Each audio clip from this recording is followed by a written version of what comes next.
오늘 우리에게 주신 하나님의 말씀은 요한계시록 13장 11절에서 18절까지의 말씀을 보도록 하겠습니다. 내가 봄에 또 다른 짐승이 땅에서 올라오니 어린 양같이 두 뿔이 있고 용처럼 말을 하더라. 그가 먼저 나온 짐승의 모든 권세를 그 앞에서 행하고 땅과 땅에 사는 자들을 처음 짐승에게 경배하게 하니 곧 죽게 되었던 상처가 나은 자니라. 큰 이적을 행하되 심지어 사람들 앞에서 불이 하늘로부터 땅에 내려오게 하고 짐승 앞에서 받은 바 이적을 행함으로 땅에 거하는 자들을 미혹하며 땅에 거하는 자들에게 이르기를 칼에 상하였다가 살아난 짐승을 위하여 우상을 만들라 하더라. 그가 권세를 받아 그 짐승의 우상에게 생기를 주어 그 짐승의 우상으로 말하게 하고 또 짐승의 우상에게 경배하지 아니하는 자는 며칠은지 다 죽이게 하더라. 그가 모든 자, 곧 작은 자나 큰 자나 부자나 가난한 자나 자유인이나 종들에게 그 오른손이나 이마에 표를 받게 하고 누구든지 이 표를 가진 자 외에는 매매를 못하게 하니 이 표는 곧 짐승의 이름이나 그 이름의 수라. 지혜가 여기 있으니 총명한 자는 그 짐승의 수를 세어보라. 그것은 사람의 수니 그의 수는 666이니라. 아멘. 요한계시록 계속 말씀을 증거하고 있습니다. 오늘 말씀에 보니까 이 전쟁에 대한 이야기인 거예요. 우리나라가 휴전 상태잖아요. 우리나라 전쟁 끝난 거 아니에요. 언제 북한이 도발할지 모릅니다. 그것처럼 이 영적 전쟁도 계속적으로 진행되고 있다는 것입니다. 자, 우리는 하나님 나라의 백성입니다. 그러면 반대편에 세상 나라 마귀 권세가 우리를 계속적으로 공격하고 있다는 것입니다. 우리를 넘어뜨리려고 합니다. 여러분, 어떻게 넘어뜨리려고 할까요? 우리가 하나님을 떠나게 하려고 계속적으로 애를 쓰는 거예요. 여러분, 우리나라의 기업 중에 기독교 그런 아주 신실한 사람들이 세운 기업들이 있어요. 반면에 마귀적이고 사탄적인 그런 목적을 가지고 세워진 기업들도 있습니다. 근데 어떤 기업들이 있을까요, 여러분? 여러분, 통일교가 운영하는 기업들이 많습니다. 아시죠? 일화 아세요? 일화? 맥콜 아세요? 기업 어디 기업이에요? 통일교 기업입니다. 그리고 우리가 제7일 안식일교라고 거기 이단으로 우리는 그렇게 하는데 삼육두유 아시죠? 삼육두유도 그 제7일 안식일교에서 이렇게 후원하는 그런 곳입니다. 그런 기업들, 이단적인 기업들, 이런 마귀를 어떻게 보면은 마귀의 그 뜻은 뭘까요? 하나님의 질서를 파괴하는 것입니다. 그래서 이 세상의 문화를 이용해서 우리를 점점 하나님과 멀어지게 하는 일을 하는 그런 기업들이 있다는 거예요. 우리는 잘 분별해야 돼요. 그래서 오늘 말씀은 잘 분별하라는 거예요. 지혜롭게 분별하라고 우리에게 말씀하고 있는 것입니다. 이 사탄의 권세는 이 정치 권력으로 나타나기도 하고 악한 종교의 권력으로도 나타나기도 합니다. 그래서 이 로마 시대에는 보면요, 이 정치와 종교가 결탁해서 이 사람들을 수탈하는 그런 모습이 있었다는 것입니다. 즉, 이 본문에도 나왔듯이 악한 정치 권력의 이 하수인 노릇을 하는 이 종교 권력의 모습을 보여주는 것입니다. 이 역사를 보면요, 중세 시대를 우리가 뭐라고 하냐면 암흑기다 이런 표현을 써요. 암흑기가 뭐예요? 어둡고 캄캄한 시대라고 말하잖아요. 왜 그랬을까요? 그 당시에는요, 이 중세 시대에는요, 이 종교인들이요, 많은 그 사람들에게 이 돈을 요구했습니다. 이 돈을 요구해서 그 돈을 가지고 면죄부를 판매하고 성전을 더 크게 지었어요. 그렇게 타락했다는 것입니다. 거기에서 붙여진 그런 말이기도 합니다. 이 본문에도 보면 거짓 종교가 이 기독교의 모습을 이 모방해서 흡사하게 이 행동하는 것을 볼 수가 있습니다. 이 11절에 15절에 보면요, 이 가짜 어린 양이 등장합니다. 가짜 어린 양. 자, 보겠습니다. 첫 짐승이 바다에서 올라왔을 때 둘째 짐승은 땅에서 올라왔고, 첫째 짐승이 맹수의 모습인데 둘째 짐승은 어린 양의 모습으로 나타납니다. 여러분, 어린 양 하면 누구죠? 예수님인데 여기서 무슨 짐승 어린 양이야. 어린 양이 아니에요. 오리지널 예수님이 아니라는 것입니다. 이게 바로 짝퉁이죠. 이건 짝퉁. 본질은 용처럼 말을 하는 사단의 세력에 속한 권세라는 거예요. 이걸 우리가 다른 말로 뭐냐? 거짓 선지자입니다. 이 거짓 선지자는요, 예수님의 흉내를 내는 것입니다. 이 거짓 종교를 가지고 이 짐승인데 짐승처럼 안 보이게 이 종교의 그 정치 권세를 가지고 행합니다. 그래서 이 정치 권력을 숭배하게 합니다.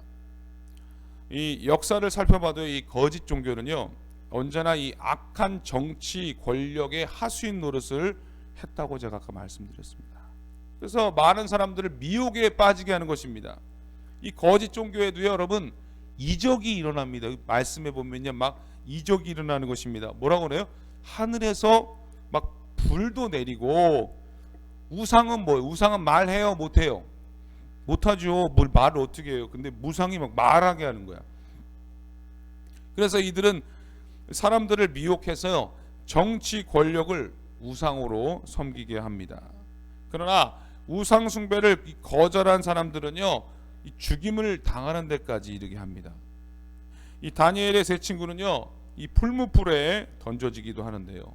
이 실제로 이 대제국의 역사를 살펴보면요, 이처럼 이 종교가 이 권력과 이렇게 뭐라 그럴까, 타협해가지고 이 피지배자들을 이렇게 우민화하는 정책들을 했어요. 여러분은 아시잖아요. 예를 들면은 우리나라 같은 그 곳에서도 어떻게 했어요? 우리나라 한글 못 쓰게 했잖아요. 그리고 이름을 바꿔버렸어요. 일본식으로 악기꼬 뭐 이런 식으로 이름 바꿔 창시개명을 했잖아요. 다니엘서에도 나오는 거예요. 그것처럼 이 로마 시대에도요, 이런 많은 사람들을 어떻게 하냐, 이 가이사를 숭배하게, 황제를 숭배하게끔 이렇게 그때 당시에도 그렇게 했다는 것입니다. 이처럼 지금도 이 악한 세력들은요, 즉 이단과 이런 거짓 교사들, 이들은요 지금도 역사한다는 것입니다. 우리 참 복음을 믿는 우리들을 미혹에 빠지게 한다는 거예요. 그래서 여러분들, 어떤 분들은 내가 저 이단에 빠진 사람들을 건져내겠다, 이런 마음을 갖고 막 다가가잖아요. 여러분, 보통 아닙니다. 여러분, 쉽지 않습니다. 그 사람들, 이단에 빠진 사람들을 어떻게 해야 될까요? 피해야 돼요. 우리가 어떻게 할 수 없어요. 그러나 기도는 해주셔야죠. 그들을 뭐 어떻게 설득한다고 되는 것이 아닙니다. 그래서 우리 스스로도 영적으로 꼭 무장하시기를 주님의 이름으로 축복합니다. 지금도요, 이단이 너무나 득세를 해가지고요, 얼마 전에 대구에서요 14만 명이 뭡니까, 전세버스 2,000대가 넘게 그 야구 경기장에 모여가지고요, 그들이 신천지 수료식을 했어요.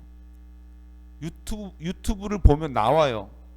얼마나 많은 사람들이 모였는지. 우리는 그런, 지금도 이단들이요 얼마나 그런 치밀하게 계획하고 하는지 몰라요. 요즘에 어떻게 하시는 줄 알아요? 전화가 오는 거예요. 저 차 좀 빼주실래요? 주차장에서 전화를 하는 거야. 그럼 막 감사합니다 하면서 이 친근하게 다가가면서 이 차 빼는 척하면서 이렇게 막 아는 척하고 그러면서 이 친분을 쌓고 그렇게 이단에 빠지게끔 하는 경우도 있다고 합니다. 근데 그들은 다 계획을 하는 것입니다.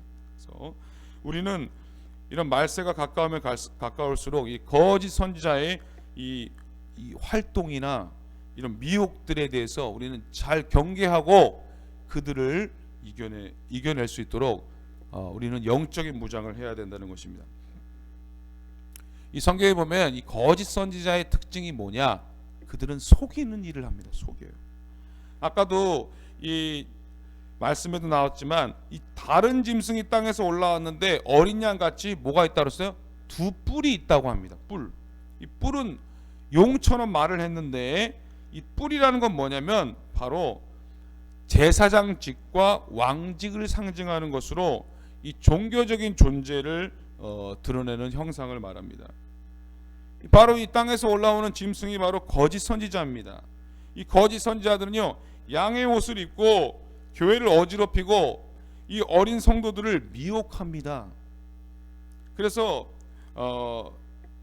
바울이 고린도 교회에 보낸 편지 고린도 전서나 그 말씀을 보면요, 이 사단이 광명의 천사로 가장한다 이렇게 말하고 있어요. 뭔 소리입니까?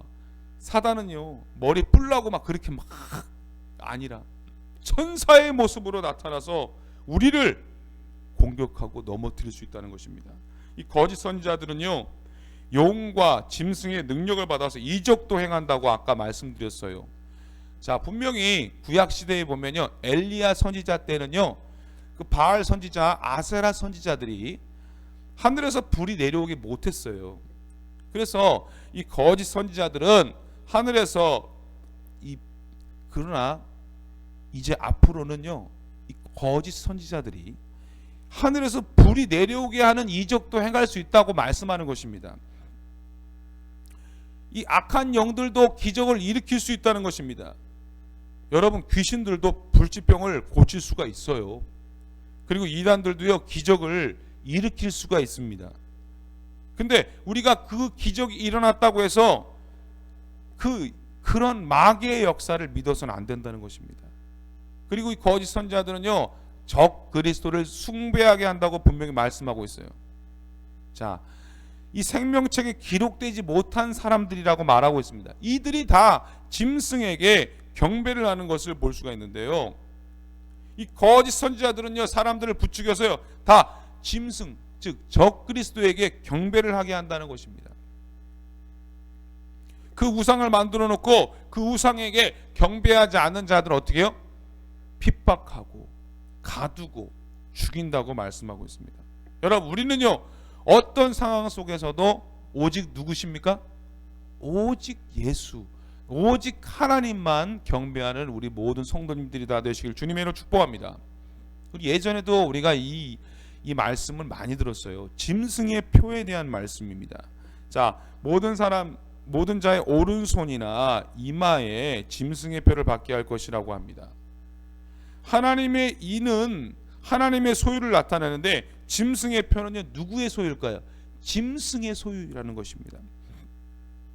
모든 사람은 이 짐승의 표를 받지 않으면요 매매를 못한다는 거예요.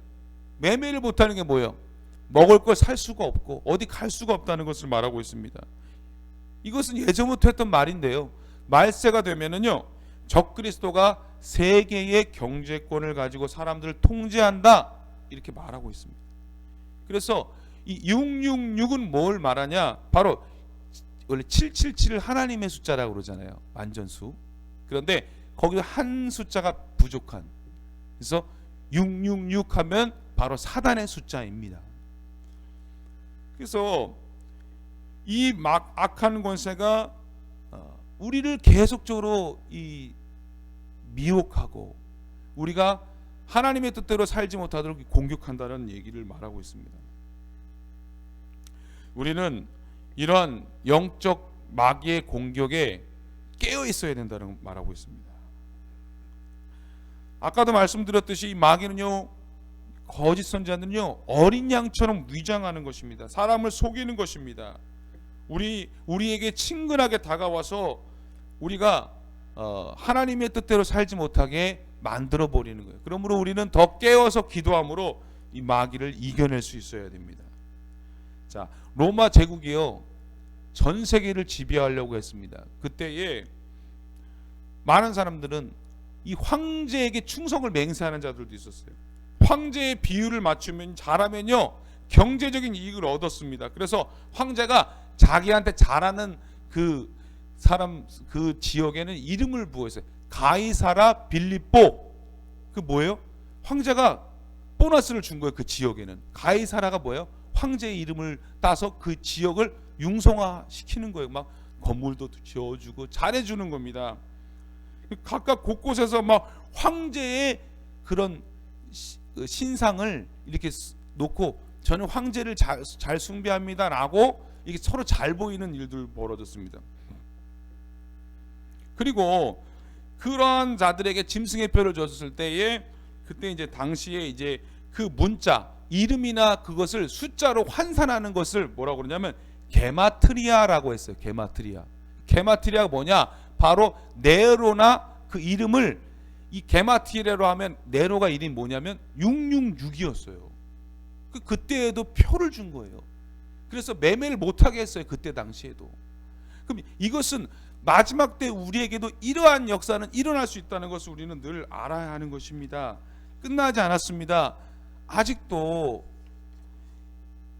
가짜 종교는요 이런 돈과 결탁에 대해서 자기의 탐욕을 채우려고 하고 있습니다. 뿐만 아니라 이 돈이 있는 사람들이 교회에서도요 얼마나 많이 대접을 받는지 그렇게 대접을 해주는 그런 교회도 있고 그런 종교들이 있다는 것입니다. 그러나 분명히 말씀드립니다. 그렇게 물질이나 권력에 좌우되는 종교는요 그 자체가 거짓입니다. 얼마 못 가서 무너져 내리는 모래성과 같이 된다는 것입니다. 우리는요 그런 물질과 권력을 따르는 자들이 아니라 오직 무엇을 따라야 됩니까? 진리의 말씀을 따라가는 자들이 되어야 한다는 것입니다. 우리가 어떻게 그 사단의 권세를 이길 수 있습니까? 우리는 말씀으로 이길 수 있어요. 우리는 기도를 이길 수 있습니다. 우리는 늘 하나님을 예배함으로 그들을 이길 수 있다는 것입니다. 우리가 오늘 말씀을 통해 깨달을 수 있는 것은 그런 영적인 지혜와 분별력을 가지라는 것입니다. 흔들리지 말라는 것입니다. 나의 정체성을 분명히 하라는 것입니다. 나는 하나님 나라의 백성이라는 것입니다. 우리가 한 해를 잘 마무리하는 과정에서 우리가 더 붙들어야 될 것이 뭐냐? 바로 말씀인 것입니다. 오늘도 이 말씀을 붙들고 오늘도 기도하면서 어떻게 하면 하나님을 기쁘시게 할까? 하나님께 영광을 돌릴까? 더욱더 깨어 기도하는 우리 모든 성도님들이 다 되시기를 주님의 이름으로 축복합니다. 함께 기도하겠습니다. 사랑의 하나님 참으로 감사를 드립니다. 우리에게 영적인 지혜와 분별력을 허락하여 주시옵소서. 하나님의 뜻대로 살아갈 수 있도록 은혜를 내려 주시옵소서. 오늘도 주신 말씀 붙들고 더 깨어 기도할 수 있게 하여 주시옵소서. 오직 예수 오직 하나님만을 경배하는 우리 모두가 되게 하여 주시옵소서. 추운 일기 가운데서도 하나님 열심히 일하시는 우리 성도님들 건강 주시고 피곤치 않게 하여 주시고 오늘도 동행하여 주시옵소서. 환우분들 속히 연약함에서 치유되게 하시고 그 연약한 부위가 또 주님의 은혜 가운데 주님의 치유 가운데 깨끗하게 낫게 하여 주시옵소서. 병원에 입원하신 분들 또 연로하신 분들 다 건강으로 인도하여 주시옵소서. 모든 것을 주님께 맡기며 예수님의 이름으로 기도드립니다. 아멘.